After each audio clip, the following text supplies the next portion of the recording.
Brought to you by V-Guard, co-powered by Sensodyne and Vimal. ಬಾಯಲ್ಲಿ ಹೇಳಿ ಕೇಸರಿ. Associate sponsor Ultratech Cement. ಇನ್ನು pen drive ಪ್ರಕರಣ ದಿನಕ್ಕೊಂದು ಟ್ವಿಸ್ಟ್ ಅನ್ನ ಪಡಿತಾ ಇದೆ. ಪ್ರಜ್ವಲ್ ವಿರುದ್ಧ ಮತ್ತೋರ್ವ ಮಹಿಳೆ ದೂರನ್ನ ಕೊಟ್ಟಿದ್ದಾಳೆ. ಇತ್ತ ದೂರು ನೀಡುವಂತೆ ಬೆದರಿಕೆ ಹಾಕಿರುವ ಆರೋಪ ಕೂಡ ಕೇಳಿಬಂದಿದ್ದು, ಮಹಿಳೆಯೊಬ್ಬರು ರಾಷ್ಟ್ರೀಯ ಮಹಿಳಾ ಆಯೋಗಕ್ಕೆ ಪತ್ರ ಕೂಡ ಬರೆದಿದ್ದಾರೆ. SIT ಸದಸ್ಯರು ಅಂತ ಹೇಳಿಕೊಂಡು ಮೂವರು ಅಪರಿಚಿತರು ಮೇಲಿನ ಮೇಲೆ ಬೆದರಿಕೆ ಹಾಕಿದ್ದಾರೆ ಅಂತ ಆರೋಪಿಸಲಾಗಿದೆ. ಮತ್ತೊಂದು ಕಡೆ ಕಿಡ್ನಾಪ್ ಕೇಸ್ನಲ್ಲಿ ರೇವಣ್ಣ ಸೆರೆವಾಸವನ್ನು ಅನುಭವಿಸ್ತಾ ಇದ್ದಾರೆ. ಎಲ್ಲ ಪ್ರಕ್ರಿಯೆಗೆ ಸಂಬಂಧಪಟ್ಟ ಹಾಗಿನ ರಿಪೋರ್ಟ್ ಬನ್ನಿ ನೋಡ್ಕೊಂಬೋಣ.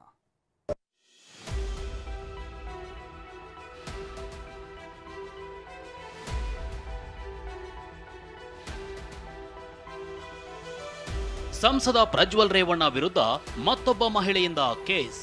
ಪ್ರಜ್ವಲ್ ವಿರುದ್ಧದ ಅತ್ಯಾಚಾರ ಪ್ರಕರಣಕ್ಕೆ ಸಂಬಂಧಿಸಿದಂತೆ ದಿನಕ್ಕೊಂದು ಸ್ಫೋಟಕ ಮಾಹಿತಿ ಹೊರಬೀಳ್ತಿದೆ. ಈ ಮಧ್ಯೆ ಸಂಸದ ಪ್ರಜ್ವಲ್ ರೇವಣ್ಣ ವಿರುದ್ಧ ಮತ್ತೊಂದು ರೇಪ್ ಕೇಸ್ ದಾಖಲಾಗಿದೆ. ಕಿಡ್ನಾಪ್ ಆಗಿದ್ರು ಎನ್ನಲಾದ ಮಹಿಳೆ ಪ್ರಜ್ವಲ್ ವಿರುದ್ಧ ಅತ್ಯಾಚಾರ ಕೇಸ್ ದಾಖಲಿಸಿದ್ದಾರೆ. ನ್ಯಾಯಾಧೀಶರೆದುರು ಸೆಕ್ಷನ್ 164 ರಡಿ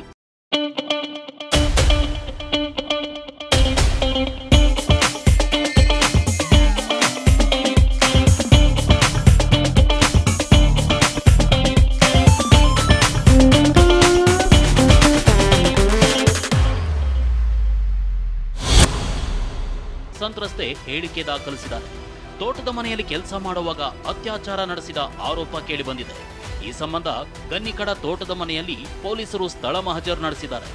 ಮೇ 8ರಂದು ಪ್ರಜ್ವಲ್ ವಿರುದ್ಧ ಈ 3ನೇ FIR ದಾಖಲಾಗಿದ್ದು, ಅದರಲ್ಲಿ ಒಂದಕ್ಕಿಂತ ಒಂದು ಕಠಿಣ ಸೆಕ್ಷನ್ಗಳು ದಾಖಲಾಗಿವೆ.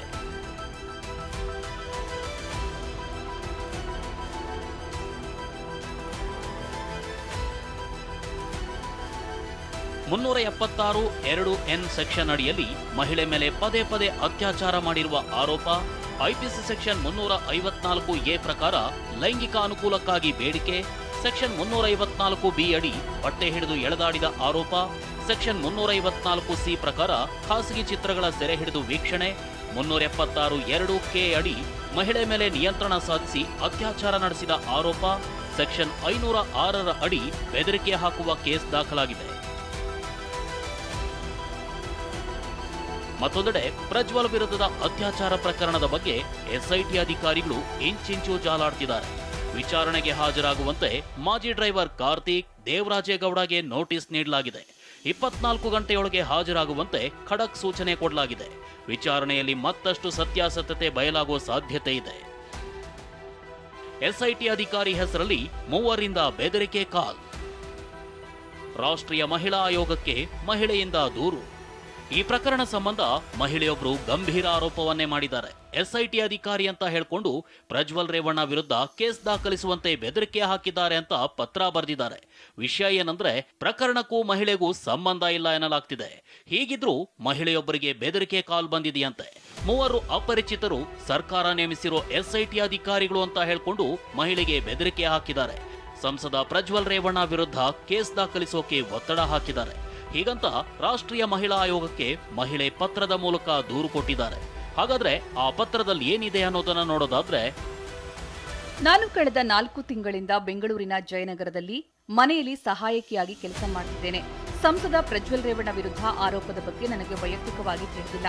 ಮೇ 3ರಂದು ವಿಶೇಷ ತನಿಖಾ ತಂಡದ ಅಧಿಕಾರಿ ಎಂದು ಹೇಳಿಕೊಂಡು ಅಪರಿಚಿತ ವ್ಯಕ್ತಿ ನನಗೆ ಫೋನ್ ಮಾಡಿದ್ದಾರೆ. ಈ ವೇಳೆ ಮಾತನಾಡಿ, ನೀನು ಊರಿಗೆ ಹೋಗೋಕೆ ನಿರ್ಧಾರ ಮಾಡಿದರೆ ಪ್ರಜ್ವಲ್ ರೇವಣ್ಣ ವಿರುದ್ಧ ಬೆಂಗಳೂರಲ್ಲಿ FIR ದಾಖಲಿಸಬೇಕು ಅಂದಿದ್ದಾರೆ. ಆದರೆ ಸಂಸದ ಪ್ರಜ್ವಲ್ ವಿರುದ್ಧ ಆರೋಪಗಳಿಗೂ ನನಗೂ ಯಾವುದೇ ಸಂಬಂಧವಿಲ್ಲವಾದ್ದರಿಂದ ನಾನು ದೂರು ದಾಖಲಿಸೋಕೆ ನಿರಾಕರಿಸಿದ್ದೇನೆ. ಇಷ್ಟೇ ಅಲ್ಲ, ಮೇ 6ರಂದು ಸುಮಾರು ಮಧ್ಯಾಹ್ನ 1:15 ಹೊತ್ತಿಗೆ ನನಗೆ ಮತ್ತೊಂದು ಅಪರಿಚಿತ ಮೊಬೈಲ್ ಸಂಖ್ಯೆಯಾದ 916416 ಇಂದ ಕರೆ ಬಂದಿತ್ತು. ನನಗೆ ಕರೆ ಮಾಡಿದ ವ್ಯಕ್ತಿ ತಾನು ಸರ್ಕಾರ ರಚಿಸಿರೋ ವಿಶೇಷ ತನಿಖಾ ತಂಡದ ಸದಸ್ಯ ಎಂದು ಹೇಳಿಕೊಂಡಿದ್ದಾನೆ. ಲೈಂಗಿಕ ಹಗರಣಕ್ಕೆ ಸಂಬಂಧಿಸಿದಂತೆ ನಿಮ್ಮ ಹೋಲಿಕೆಯ ವಿಡಿಯೋ ಇದೆ. ಪ್ರಜ್ವಲ್ ವಿರುದ್ಧ ಪ್ರತ್ಯೇಕ FIR ದಾಖಲಿಸದೇ ಇದ್ರೆ ನಿಮ್ಮನ್ನ ಬಂಧಿಸ್ತೀವಿ ಅಂದಿದ್ದಾರೆ. ಸಿವಿಲ್ ಡ್ರೆಸ್ ಧರಿಸಿ ವಿಶೇಷ ತನಿಖಾ ತಂಡದ 3 ಸದಸ್ಯರು ನನ್ನ ವಿಳಾಸಕ್ಕೆ ಹೋಗಿದ್ದಾರೆ.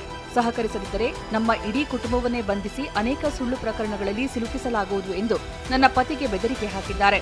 ಹೀಗಾಗಿ ರಾಜ್ಯ ಸರ್ಕಾರದ ತನಿಖೆ ಮೇಲೆ ನನಗೆ ನಂಬಿಕೆ ಇಲ್ಲ. ಹೀಗಾಗಿ ನನ್ನ ಕುಂದುಕೊರತೆಯ ಪರಿಹಾರಕ್ಕಾಗಿ ನಾನು ರಾಷ್ಟ್ರೀಯ ಮಹಿಳಾ ಆಯೋಗವನ್ನ ಸಂಪರ್ಕಿಸಿದ್ದೇನೆ.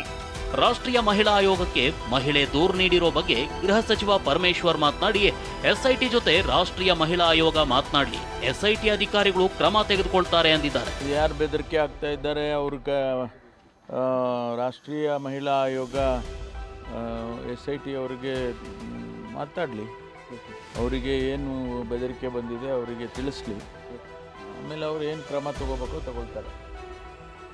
ಸೋಮವಾರದವರೆಗೆ ರೇವಣ್ಣಗೆ ಜೈಲೇ ಗತಿ, ಹೊಟ್ಟೆ ಬೆನ್ನು ನೋವು. ಕಿಡ್ನಾಪ್ ಪ್ರಕರಣದಲ್ಲಿ ಪರಪ್ಪನ ಅಗ್ರಹಾರ ಜೈಲು ಸೇರಿರೋ HD ರೇವಣ್ಣಗೆ ಸೋಮವಾರದವರೆಗೆ ಜೈಲೇ ಗತಿಯಾಗಿದೆ. ರೇವಣ್ಣಗೆ ರಾತ್ರಿಯಿಂದ ಹೊಟ್ಟೆ ಹಾಗೂ ಬೆನ್ನು ನೋವು ಕಾಣಿಸಿಕೊಂಡಿದೆ. ವೈದ್ಯರಿಂದ ಚಿಕಿತ್ಸೆಯನ್ನು ನೀಡಲಾಗಿದೆ. ಸಿಂಗಲ್ ರೂಮ್ನಲ್ಲಿರೋ ರೇವಣ್ಣಗೆ ದಿವಾನ್ ಕಾಟ್ ಕೊಡಲಾಗಿದೆ. PSI ನೇಮಕಾತಿ ಕೇಸ್ನಲ್ಲಿ ಜೈಲು ಸೇರಿದ್ದ ಅಮೃತ್ ಪಾಲ್ ಇದ್ದ ಕೊಠಡಿಯಲ್ಲೇ ರೇವಣ್ಣ ಸೆರೆವಾಸ ಅನುಭವಿಸುತ್ತಿದ್ದಾರೆ. Bureau report, TV9.